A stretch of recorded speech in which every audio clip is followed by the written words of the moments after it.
Our job is to inform and educate the public, and we want to do that in an engaging way, but we're not going to strive for a million views, right? We're not going to strive to make that viral video every time.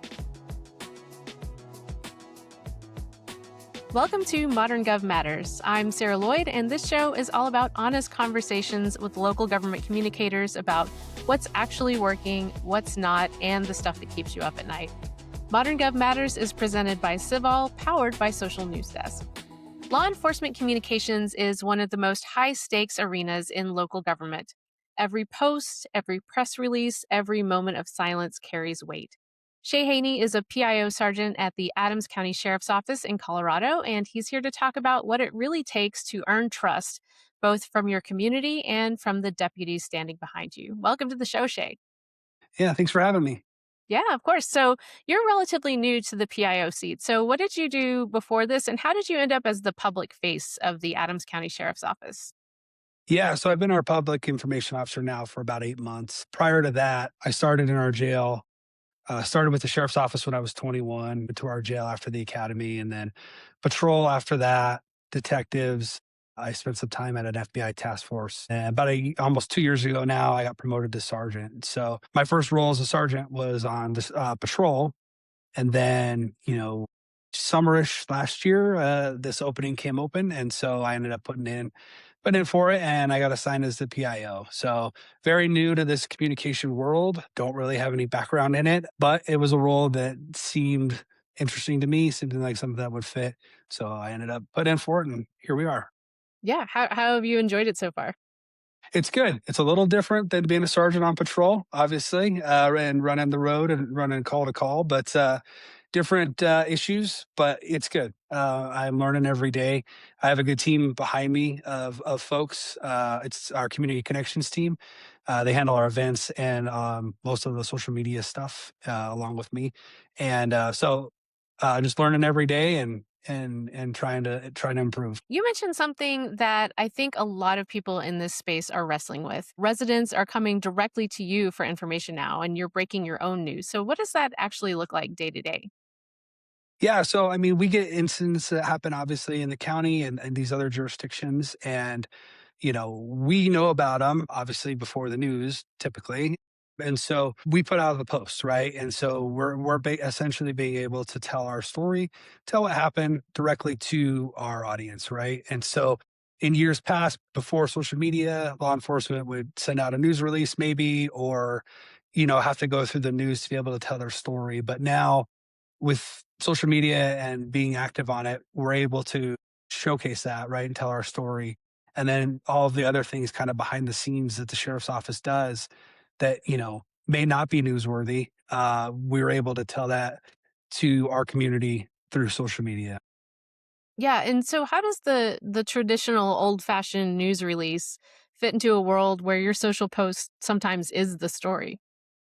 Yeah. So, I mean, I'll still send the news release to the media, right? But like with us with the sheriff's office, before I send it to them, I post it on our social media, right? So, it's still a thing. It still fits in because it gives me a way to talk directly to the media. But most of the time, a lot of the times, they're pulling some of their stories directly from our social media posts anyway. And it's not the official news release. It's, hey, we have this. Just very recently, I posted about our drop in auto theft, and I saw that it got picked up by a news station locally, right? Wasn't a news release. It was a post. We wanted to share it. We wanted to share the drop in auto theft over the last 5 years, but they picked it up on their own, turned it into a news story. So I think the more official stuff, the bigger things that we have, we'll still send in a news release, but any post in today's world can turn into a news story. Yeah, absolutely. So, what's the internal flow for you guys when you're trying to get timely info out when something is happening? It's mainly through me. So I'm the PIO, I'm the on-call PIO. We don't have like a rotation. And so when stuff's happening, I have the number with me all the time. And the sergeants will call it, or whoever has access to that information will call it and then provide me with the timely information. I have access to all of our stuff outside of the sheriff's office, and I make sure to relay information as it needs to be posted. And then outside of that, typically the information will run through me through the source of information. So if something's going on in patrol, detectives or the jail, they'll call me. And I'll either craft up a social media post or my team will, or we'll figure out what the most appropriate way to get that information out is. I'm usually the filter for it all. Yeah, and that's so helpful that you were a patrol officer yourself before because you really kind of have to be a little bit of an expert on everything when you're the PIO. Right. Yeah, for sure. And I'm kind of a dying breed, I think, in the law enforcement world of being a certified officer and the PIO. A lot of jurisdictions have, former news folks, communications folks as their PIO typically. So, but yeah, you're right. I mean, I've spent some time in most of our divisions. So I have at least some of that knowledge on the back end to be able to help filter through some of that stuff. And then coming from patrol, I have those contacts down there because I was just a sergeant there not too long ago, right? So I can get information from those guys and get in a timely manner. So I have to ask about the Afro Man video. So tell me everything. Tell me what was happening, why you decided humor was the right call, and then what did it feel like when you guys hit 1 million views? Yeah, so that was in March, right? And so he was going through his trial with the Adams County Sheriff's Office in Ohio, and we were getting on a lot of comments, a lot of messages in the first couple days, and then one of my team members said, "Hey, why don't we put a video out?" Right, and another team member said, "Hey, we had a video out a year or so prior. Basically, a guy had called in and left a voicemail that was pretty vulgar. So they edited that and we pushed that out. But what we ended up doing with this video is kind of collaborating as a team. We took some of the aspects of the previous video and went into a room. We had the Colorado flag there, just kind of as a wink and a nod to our geography lesson that we were providing, and used the music and stuff from the previous video. And I kind of ad libbed quick video, 30 seconds, I think is what it was, something like that. And he ended up sharing it himself, which was great. Obviously helped our views out there. And then some news stations locally and across the country did it, because I think there's other sheriff's offices, Adams County, that were dealing with 12 this. more you pointed out. Yes, yes, and a few more had their own social media posts, but it was like kind of the standard, just caption and send it out. We figured, a little wink and a nod to the trolls and the folks that were hitting us up, just to say, okay, because we were responding to each of the comments, but it just continued to happen.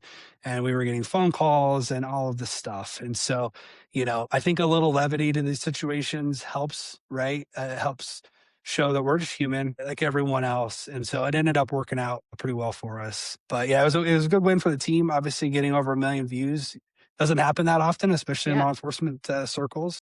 So it was cool. It was definitely the right time, the right video, and the timing of it. I mean, I think that was the day that the verdict came in, and so it was all over the news. And I didn't expect it to hit like it did.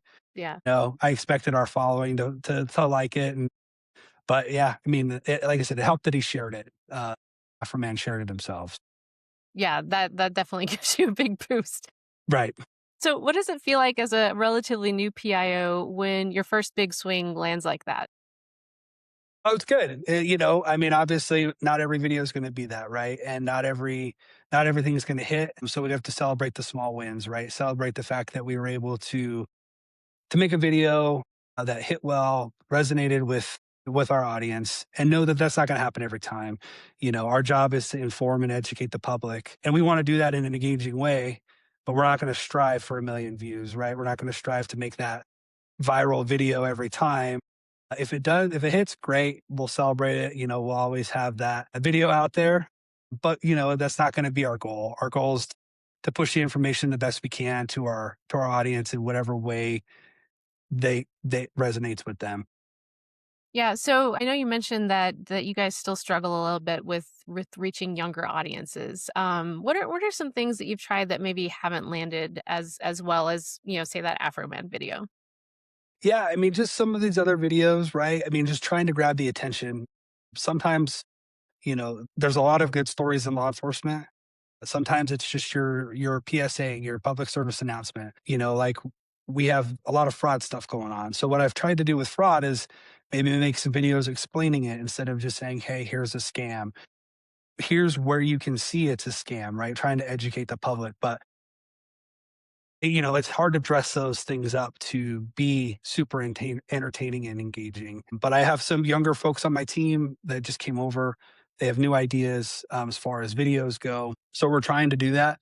But at the same time, we have to maintain, how we message right at the sheriff's office. Like I said earlier, we're not gonna chase the views and the trends just to do that because we're not influencers. We're communicators. We're communicating with the public. We're sharing that information. We'd like to make it as engaging and entertaining as possible, but there's entertainers and influencers for that. If people are looking for that, right? We do our best, but we're not going to sacrifice that to just for the views. Yeah, of course. I mean, you guys are trying to maintain this level of trust with the community. And you also said something before the show that really stuck with me. You said cops are humble people, and you've also had to build that trust with your own team just to get content. So, what does that look like in practice? Yeah. So I mean, our deputies are doing good things every day, right? I mean, they're buying people hotel rooms out of their pockets. They're, whatever it is. And so we get told about those things. And of course, we want to highlight that on social media, right? Because we want to celebrate what our cops are doing, but that's not why they're doing it. They're doing it to help those people and they don't want the recognition. They don't want to be out on social media. And so if they don't want their face out there, we'll still share the story, but we don't name them. And that's fine. Obviously, it hits a little bit better when we can start naming these guys and gals and giving them the recognition that they deserve. But again, that's not why they're doing it. So trying to build that trust that, hey, we'll come to you, we'll ask you about what you did.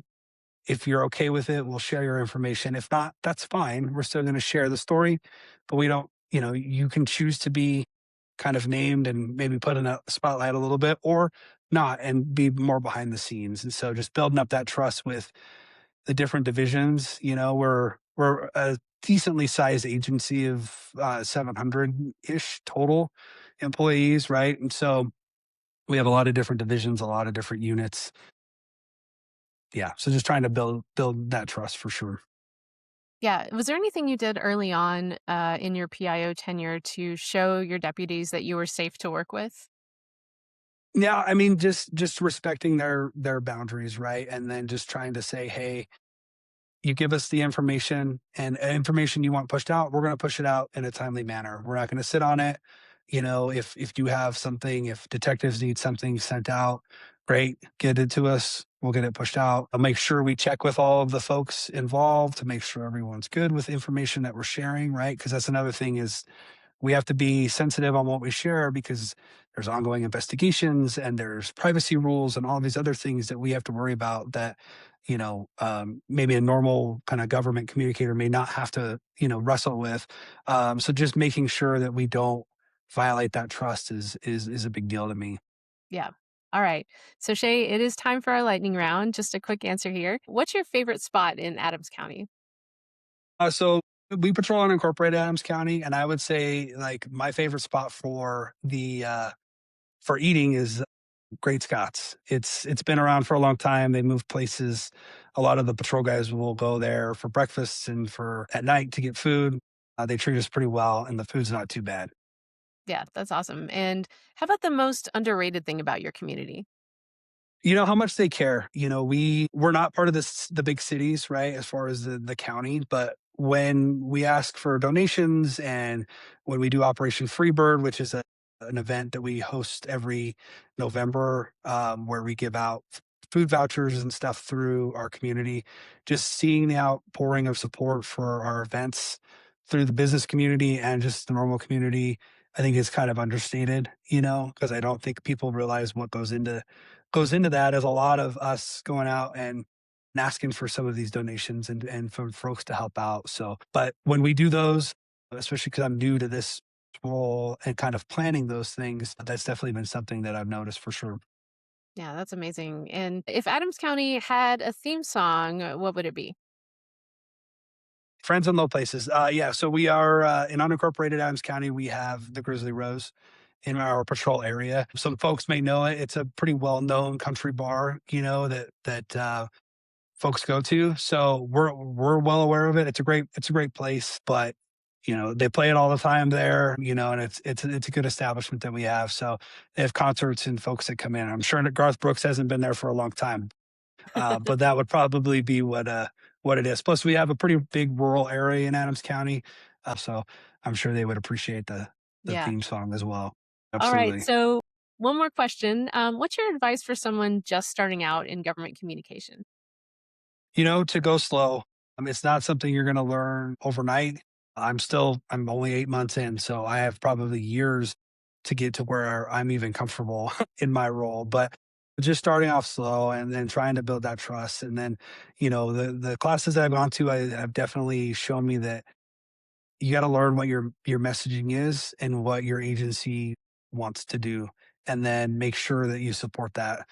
You can come up with innovative ways to do it, but supporting the messaging that your agency or your section of the government wants to push out is definitely important. So that's great. So, Shay, this has been such a great conversation. I really appreciate you being open about what it's like to be new in a role and still swing for the fences, and the work that you and your team are doing to build trust both inside the sheriff's office and out in the community is exactly the kind of story we want to tell on this show. So, I really appreciate you being here. Of course, yeah. And thank you for having me. Modern Gov Matters is presented by Civol, powered by Social News Desk. If you found this episode helpful or interesting, please share it. And for more episodes, visit moderngovmatters.com. I'm Sarah Lloyd, and we'll see you in 2 weeks.